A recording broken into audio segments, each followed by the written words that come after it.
잠언은 지혜서입니다. 우리들에게 지혜가 얼마나 소중한지 또 지혜가 무엇인지를 알려주는 지혜서지요. 많은 사람들이 지혜서를 좋아하고 특별히 자녀들에게 이 잠언의 말씀을 많이 읽으라고 이야기합니다.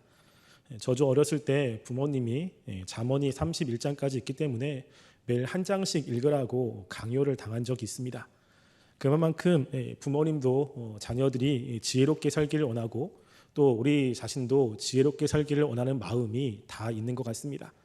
왜냐하면 우리가 살아가는 삶에 많은 어려움이 있고 또 힘든 것이 있는데 그것을 잘 해결할 수 있는 것이 바로 지혜이기 때문이죠. 우리가 이렇게 지혜를 간절히 원하는 것만큼 지혜도 우리들에게 자신을 가지라고 소리를 치고 있음을 오늘 본문은 이야기를 합니다. 우리만 간절히 지혜를 갖기를 원하고 우리만 지혜를 소유하기를 원하는 마음이 있는 것이 아니라 하나님께서 하나님의 백성들에게 하나님의 지혜를 갖기를 간절히 원하시는 것이 오늘 본문에 나와 있습니다. 그리고 하나님의 그 지혜가 어떤 것인지도 말씀을 통해서 함께 살펴보기를 원합니다. 오늘 본문 1절에 보면 지혜와 그 명철이 소리 지른다고 이야기를 합니다. 그래서 지혜가 부르지 아니하느냐, 명철이 소리를 높이지 아니하느냐라고 이야기를 합니다. 여기서 지혜와 명철은 서로 연결되어 있고 또 비슷한 말입니다. 그래서 8장 14절에 보면 내게는 계략과 참 지식이 있으며 나는 명철이라 라고 이야기하면서 지혜 자신이 명철이라고 이야기를 합니다. 또 5절에 보시면 어리석은 자들을 명철하게 만든다고 이야기합니다. 그러니까 지혜를 가지고 있으면 지혜 있는 사람은 삶을 살아갈 때 이 명철이라고 하는 것을 가지고 살게 된다고 이야기를 하죠. 이렇게 지혜와 명철이 사람들에게 소리를 지르고 있습니다.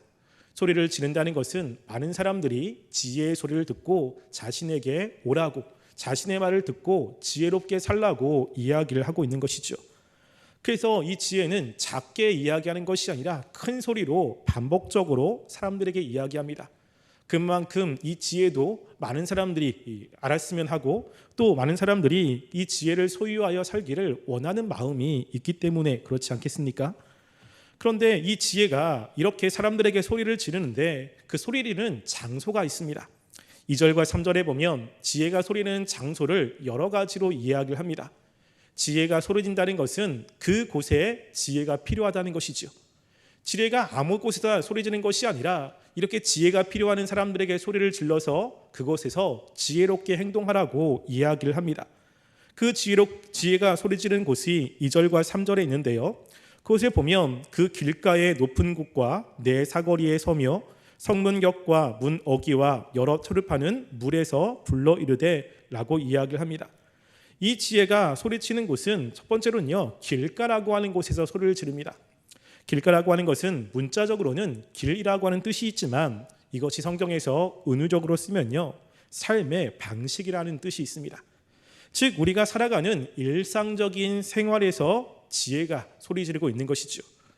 우리가 매일매일 살아가면서 지혜가 필요한 때가 참 많이 있지 않습니까?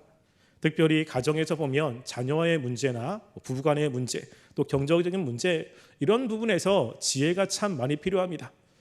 요즘에 제 딸이 6살이 됐습니다. 그는 자기 주관이 굉장히 뚜렷해지고 이제는 싫어라고 하는 말을 되게 많이 합니다.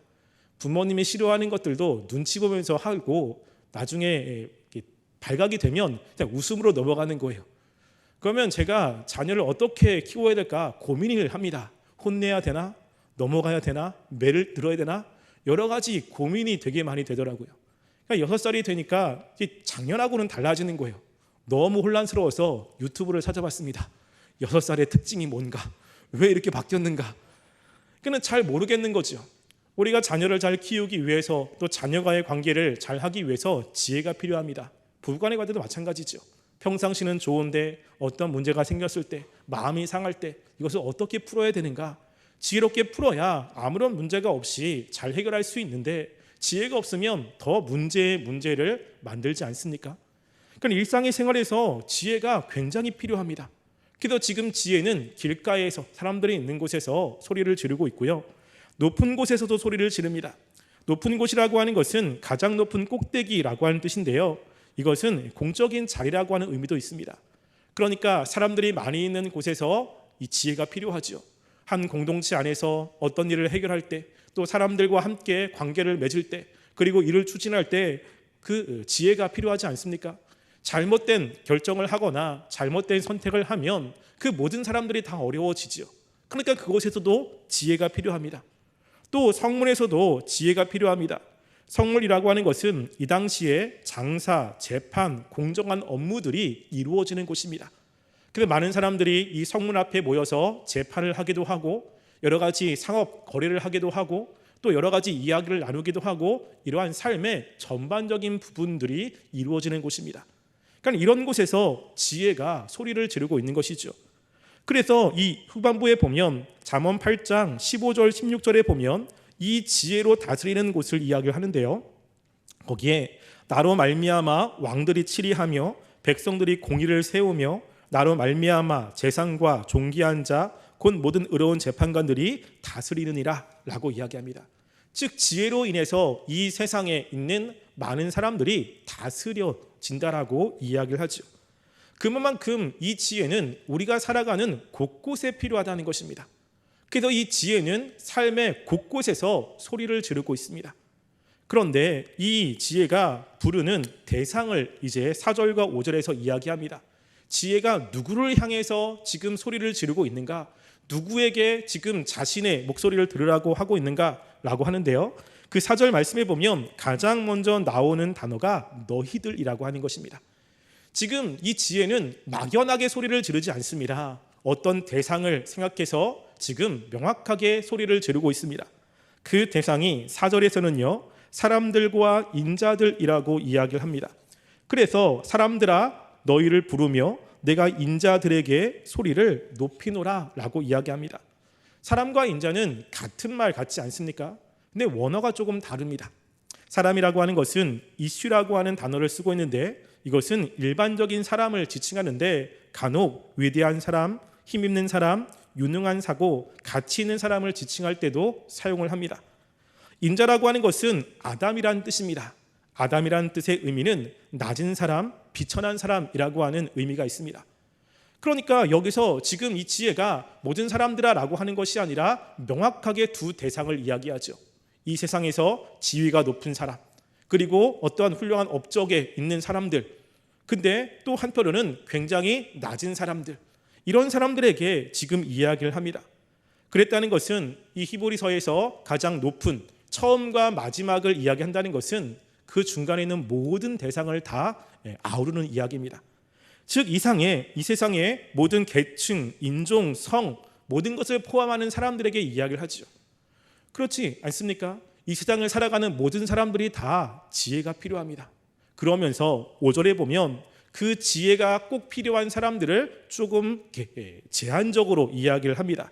복고서를 조금 맞춰서 5절에 보시면 어리석은 자들아 너희는 명철할지니라 미련한 자들아 너희는 마음이 밝을지니라 라고 이야기하죠.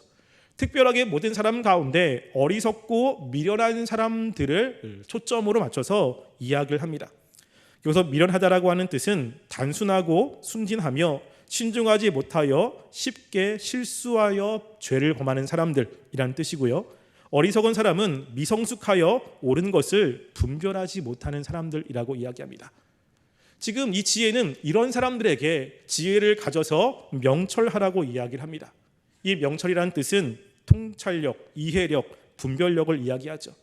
그러니까 지금 이 어리석은 사람이 이 지혜를 가지면 현재의 상황을 명확하게 분별합니다.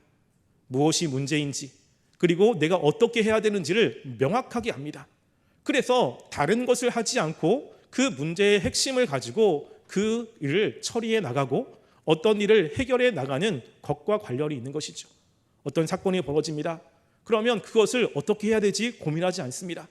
여러 가지 이야기가 있지만 거기에서 이 문제를 해결할 수 있는 것, 이것을 처리할 수 있는 명확한 것을 알고 있는 것이 이 명철과 관련이 있습니다.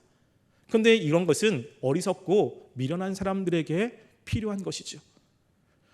어떻게 보면 우리들도 이 어리석고 미련한 사람에게 속하는 것 같다는 생각이 듭니다. 그렇게 이야기하면 좀 기분 나빠하시는 분들도 있을 수 있습니다. 나는 지혜로운데, 나는 미련하지 않은데. 그런데 미련한 사람들 그리고 어리석은 사람의 특징은 뭐냐면요, 후회를 많이 한다는 것입니다.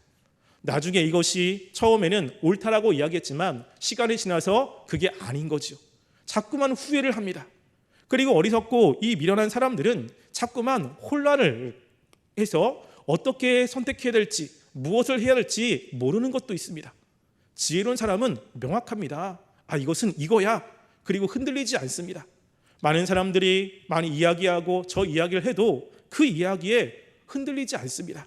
명확하게 자신의 길을 가게 되고 그 길을 갈 때 결국에는 좋은 결과를 얻게 되는 거죠. 근데 우리의 모습은 그렇지 않지 않습니까? 무엇인가를 하려고 해도 이게 옳은가? 저게 옳은가? 과연 이게 맞은가? 그것을 할 때 내가 원하는 그러한 모습이 나오지 않으면 자꾸만 마음이 흔들리는 우리의 모습을 보게 되죠. 이 사람의 이야기를 들으면 그게 옳은 것 같고 저 사람의 이야기를 들으면 그게 옳은 것 같고 자꾸만 우리는 무엇이 옳은지 판단하기가 어려울 때가 있습니다. 이게 이 미련하고 그리고 어리석은 사람들에게 나오는 모습 가운데 하나죠. 지혜로운 사람 가운데 가장 지혜로우신 분이라고 하면 예수님을 들 수 있습니다. 예수님은 가장 지혜로운 분이죠. 예수님은 가는 곳곳마다 이렇게 해야 되나 저렇게 해야 되나 고민하지 않습니다. 사람들의 이야기를 들을 때 예수님은 그 이야기의 문제가 무엇인지를 명확히 합니다. 그리고 많은 사람들이 반대를 해도 예수님은 자신의 길이 무엇인지를 알고 명확하게 갑니다. 흔들리지 않습니다. 왜냐하면 지혜로운 분이기 때문에 그렇습니다. 문제가 일어났을 때 그 문제를 명확하게 알고 그리고 해결하는 분이기 때문이죠. 우리에게도 이것이 필요하지 않습니까? 그러니까 우리가 어떻게 보면 지금 여기서 지혜가 이야기하는 어리석고 미련한 사람들아 내 얘기를 좀 들어라 라고 했을 때 지금 이 부르는 대상이 우리들도 포함되어 있습니다. 우리들도 그렇게 지혜롭지 못하죠. 자꾸만 흔들리게 되고 그리고 후회하게 되고 그때는 그랬어야 되는데 왜 그랬지? 라는 생각을 하게 되고 또 그것이 옳다고 이야기하고 가지만 과연 그럴까라고 하는 의구심이 드는 모습이 우리 가운데 있지 않습니까? 그런 그런 사람들에게 지혜가 이제 이 지혜를 추구하라고 강력하게 권면을 하고 있습니다. 그래서 그런 사람들에게 10절과 11절 보시면요, 이 지혜가 얼마나 중요한지를 다시 한번 이야기를 합니다. 10절과 11절 보시면 너희가 은을 받지 말고 나의 훈계를 받으며 정금보다 지식을 얻으라. 대저 지혜는 진주보다 나음으로 원하는 모든 것을 이해 비교할 수 없음이니라 라고 이야기하면서 지혜가 얼마나 중요한지를 다른 것과 비교해서 이야기를 합니다. 우리가 어떤 것이 가치 있는지는 그것 자체만 가지고 좀 알 수 없을 때가 있습니다. 다른 것과 비교해야 가치를 알 수 있지요. 그래도 이 지혜도 그 당시에 가장 가치 있다라고 하는 그 보석을 비교해서 이야기를 합니다. 은과 그리고 정금, 진주보다 귀하다고 이야기를 하죠. 그 당시에 은과 금은 사람들이 가장 가치 있게 여기는 것입니다. 지금도 금은 굉장히 비싸고 가치 있지 않습니까? 그러니까 지금도 금은 굉장히 가치 있죠. 근데 여기서 나오는 이 지혜는 금만이 아니라 진주보다 낫다고 이야기합니다. 우리가 말에는 이것을 진주라고 이야기를 하지만 이 진주라고 하는 단어인 판이라고 하는 단어는요, 진주라기보다는 최상의 보석을 이야기합니다. 그 당시에 가장 가치 있고 비싼 보석과 비교해서 지혜가 훨씬 더 낫다는 것이죠. 요즘에 가장 가치 있고 비싼 보석이 무엇입니까? 아마 다이아몬드가 가장 가치 있지 않을까 생각이 됩니다. 저는 한 번도 본 적이 없습니다. 여러분, 다이아몬드와 이 지혜를 비교했을 때 어떤 것을 갖고 싶습니까? 되게 좀 혼란이 조금 올 수도 있습니다. 다이아몬드? 다이아몬드 이게 돈이 얼만데? 지혜? 그런데 지금 성경은 이 다이아몬드보다 훨씬 더 지혜롭다는 거죠. 다이아몬드가 지금 당장 우리에게 유익을 줄 수도 있습니다. 그렇지만 지혜가 없다면 그 내가 가지고 있는 재산을 한순간에 잃어버릴 수가 있는 거죠. 지금 당장 가지고 있는 그 가치를 내가 잘 관리하지 못하면 나중에는 그것 때문에 삶이 망가질 수 있습니다. 그런 면에서 보면 다이아몬드보다 지혜가 훨씬 더 가치 있는 것이라는 것이죠. 그런데 이 성경은 이렇게 은이나 아니면 금 그리고 다이아몬드보다 더 지혜롭고 이 지혜가 가치 있다고 이야기하지만 또 반대로 18절과 19절에 보면요, 이 지혜를 통해서 그러한 재물도 얻을 수 있다고 이야기합니다. 그래서 18절과 19절 보시면 부귀가 내가 있고 장구한 재물과 공의도 그러하니라. 내 열매는 금이나 정금보다 나으며 내 소득은 수는보다 나으니라 라고 이야기하면서, 앞에서는 지혜가 다른 것보다 더 탁월하니까 이걸 가지라고 이야기를 하지만 뒤에서는 뭐라고 이야기하죠? 지혜를 가지면 이런 물질적인 것도 다 찾아온다, 열매로 얻는다 라고 이야기를 합니다. 그래서 이 지혜가 그 다른 어떤 것보다 가장 귀한 것이라는 것을 강조하면서 이 지혜를 찾으라고 강하게 이야기합니다. 17절 말씀에 보면 나를 사랑하는 자들이 나의 사랑을 입으며 나를 간절히 찾는 자가 나를 만날 것이니라 라고 이야기하죠. 그래서 지혜를 뭐라고 이야기하냐면 그 간절히 찾아라, 그리고 지혜를 사랑해라 라고 이야기합니다. 그렇게 지혜를 굉장히 소중하게 여기고 강하게 찾으라고 이야기를 하고 있는 것이죠.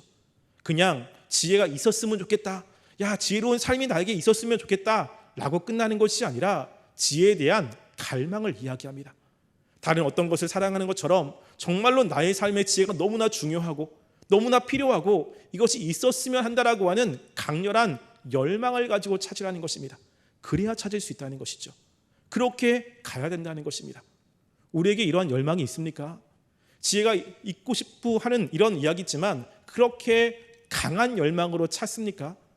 지금 여기서는 그렇게 찾을 만한 가치가 있다는 것입니다. 다른 어떤 것, 직장이나 다른 어떤 것을 찾는 것보다 이 지혜는 훨씬 더 가치가 있기 때문에 그렇게 간절하게 집요하게 이 지혜를 찾으려고 애를 쓰라고 이야기를 하고 있는 것이죠. 우리들도 이런 지혜를 찾는 사람들이 되었으면 좋겠습니다. 그러면 지혜가 어떤 것입니까? 그럼 지혜를 찾으려면 사랑하라고 하는데 무엇을 사랑합니까? 하나님 나에게 지혜를 주세요 라고 기도만 하면 되는 것입니까? 지금 여기서 지혜는 그렇게 이야기하지 않습니다. 지금 여기에서 우리가 지혜를 찾을 때 어떻게 찾아야 되는지, 무엇을 찾아야 되는지에 대한 힌트를 주게 됩니다. 특별히 이 말씀에서 길게 이야기하는 6절부터 9절 말씀에 보면 이 지혜의 특성들을 이야기합니다. 이 지혜의 특성을 보면 이 지혜가 어떤 것을 이야기하는지를 우리들에게 이야기를 합니다. 우리가 6절 보시면 이렇게 이야기하죠. 너희는 들을지로다 내가 가장 선한 것을 말하리라 라고 이야기하죠. 지금 이 지혜가 사람들에게 이야기하는 거야. 너희는 내 말을 들으라. 내가 가장 가치 있는 것을 이야기하겠다 라고 이야기합니다. 여기서 선하다라고 하는 것은 히브리어 토부가 아닙니다. 이것은 네기딤이라고 하는 단어로 가장 탁월한 가치, 훌륭한 가치라는 것을 이야기합니다. 지금 이 지혜가 이야기를 하면서 이 지혜가 가지고 있는 가장 탁월한 가치, 그리고 가장 훌륭한 것이 어떤 것인지를 지금 이야기를 하고 있는 거죠. 그걸 보면 지혜가 어떤 것이구나 라는 것을 우리가 좀 알 수 있습니다. 가장 먼저 강조하는 것은 지혜는 내 입술을 열어 정직을 내리라 라고 이야기하죠. 이 지혜는 정직하다는 것에 특징이 있습니다. 정직하다라고 하는 것은 모든 면에서 온전하고 공의로우며 정직하다는 의미가 있습니다. 그러니까 이 지혜는 모든 면에서 온전하는 것을 추구합니다. 그리고 그 다음 말씀 보면 내 입은 진리를 말하며 내 입술은 악을 미워하느니라 라고 이야기하죠. 이 지혜는 뭘 이야기합니까? 진리를 이야기합니다. 진리라고 하는 것의 의미는 변하지 않는 것입니다. 어떤 상황 속에서도 변하지 않고 시대가 바뀌어도 변하지 않는 거죠. 변한 것은 진리가 아닙니다. 그러니까 동서고금을 막론하고 이 변하지 않는 것을 이야기를 하고 있습니다. 그러면서 변하는 것인 악을 미워합니다. 그리고 조금 더 자세하게 그것이 무엇인지를 그 다음에 이야기를 하는데요. 8절에 보면 내 입의 말은 다 의로운즉 그 가운데 굽은 것과 패역한 것이 없느니라 라고 이야기합니다. 지금 이 지혜의 말은 모든 부분에서 의롭습니다. 다라고 하는 것은 모든 영역이죠. 개인적인 곳, 공적인 영역, 재판의 장소, 그리고 사람들이 살아가는 모든 곳에서 의로움을 나타내게 됩니다. 그러니까는 한 공동체에게만 의로운 것이 아니라 모든 사람들에게 의로운 것, 그리고 모든 장소와 모든 영역에서 의로운 것을 이야기를 하고 있는 것이죠. 그래서 A라는 곳에서 의롭지만 B라는 곳에서 불의한 이런 것을 이야기하지 않습니다. 그리고 이것은 바로 패역하지 않고 그리고 굽은 것이 없다는 것이죠. 굽고 패역하다는 것은 거짓을 이야기합니다. 그러니까 이 진리는, 이 지혜는 거짓을 이야기하지 않습니다. 지금 이러한 이 지혜의 특징들을 이야기합니다. 그래서 이 지혜는 의롭고요, 그리고 진리를 이야기하고, 그리고 이 지혜는 정직을 이야기합니다. 이렇게 이야기하면 이것과 관련된 것이 떠오르지 않습니까? 이 지혜는 정직을 이야기합니다. 의로움을 이야기하고, 그리고 이 정직의 의로움을 이야기합니다. 이것은 바로 무엇이냐면 하나님의 말씀과 관련이 있습니다. 그래서 우리가 시편에 보면 하나님의 말씀에 대해서 이야기를 할 때 하나님의 말씀은 정직합니다.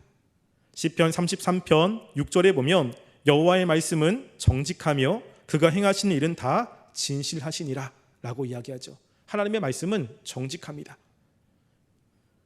시편 119편 43절에 보면 이렇게 이야기합니다. 진리의 말씀이 내 입에서 조금 더 떠나지 말게 하소서, 내가 주의 규례를 바랬음이니이다 라고 이야기합니다. 하나님의 말씀은 진리입니다. 시간이 지난다고 변하는 것이 아니라 시간이 지나도 변하지 않는 진리, 그것이 하나님의 말씀인 거죠. 하나님의 말씀은 의롭습니다. 시편 119편 123절에 보면 내 눈이 주의 구원과 주의 의로운 말씀을 사모하기에 피곤하니이다 라고 이야기합니다. 주의 말씀의 특징이 의로움이라고 이야기하죠. 지금 지혜가 자신의 입에서 나오는 것이 정직이며 진리며 의로움이라고 이야기합니다. 근데 이 모든 특징을 가지고 있는 것은 하나님의 말씀입니다. 지혜는 다른 것이 아니라 하나님의 말씀이라고 하는 거죠. 하나님이 지혜롭기 때문에 하나님이 하시는 말씀이 지혜로운 것입니다. 그러면 우리가 지혜롭게 살고 싶다라고 하면 무엇을 간절히 사모해야 됩니까? 하나님의 말씀을 사모해야 되는 것이죠. 우리가 이 세상에 지혜롭게 살고 싶다면 하나님의 말씀을 가장 가치 있게 여겨야 되는 것입니다. 이 세상에 많은 이야기가 있지만 그 이야기보다 하나님의 말씀을 더 무겁게 여기고 더 가치 있게 여겨서 그 하나님의 말씀을 품고 살아가는 삶이 지혜로운 삶이라는 것이죠. 사람과의 관계 속에서 하나님의 말씀이 무엇이라고 이야기를 하는가? 사람과 관계 속에서 사람들은 나를 무시하는 사람들을 그 사람에게 복수하고 그 사람에게 합당한 것들을 내가 하라고 이야기를 하지만 하나님의 말씀은 뭐라고 이야기합니까? 원수를 사랑하라고 이야기합니다. 아니 어떻게 원수까지 사랑하고 내가 먼저 손을 내미냐고 이야기할 수 있지만 그것이 무엇이죠? 지혜라고 하는 거예요. 그게. 그래서 우리가 매 순간순간마다 하나님이 이 상황 속에서 뭐라고 말씀하시지? 하나님이 어떻게 지금 여기서 하라고 이야기하지? 그 말씀에 귀를 기울이고 살아가는 삶이 지혜로운 사람입니다. 그래서 시편 기자는 9절 말씀에 이렇게 이야기합니다. 이런 지혜의 특징들이 있는데 이는 다 총명 있는 자가 밝게 하는 바요 지식 얻는 자가 정직하게 여기는 것입니다.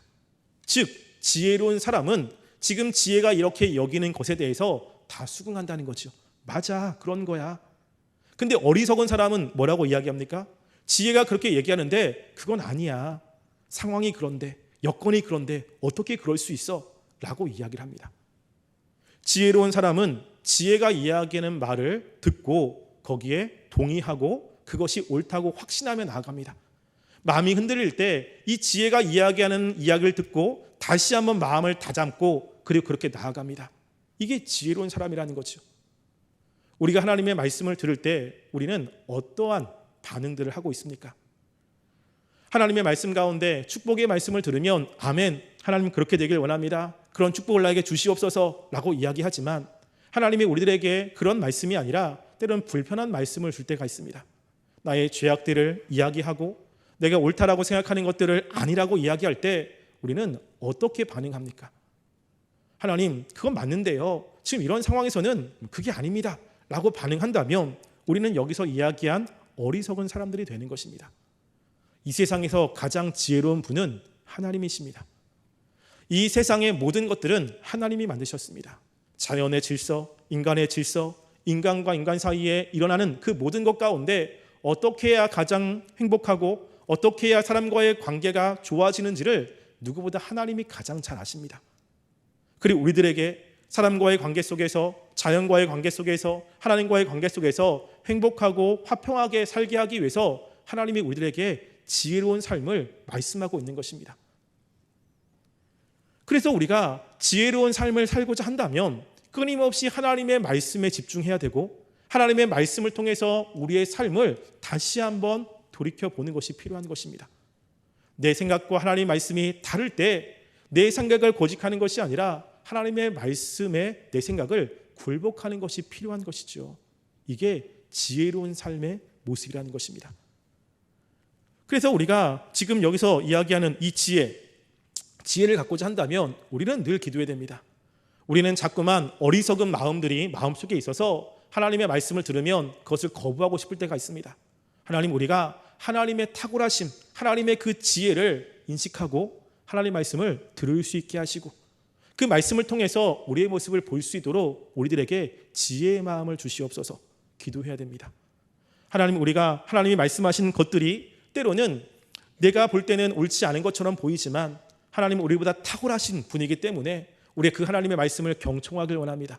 그 말씀을 듣길 원합니다. 나의 마음을 열어주셔서 그 말씀을 깨달을 수 있도록 하시고 그 말씀대로 살아갈 수 있도록 도와주시옵소서. 세상에 여러 가지 이야기가 있고 하나님의 말씀에 어긋나는 이야기를 들을 때 하나님, 우리의 마음이 흔들리는 것이 아니라 그 하나님의 말씀이 진리라는 것을 깨닫고 하나님, 우리가 그 진리의 말씀을 붙잡고 살아가는 하나님의 백성이 되길 원합니다. 기도하는 시간이 되길 원합니다. 그래서 우리가 이 하나님의 말씀을 사모하며 그 하나님의 말씀을 통해 지혜를 얻어 우리가 이 세상을 지혜롭게 살아가 하나님의 주는 평안과 그 행복한 삶이 우리 삶 가운데 펼쳐지기를 간절히 소원합니다.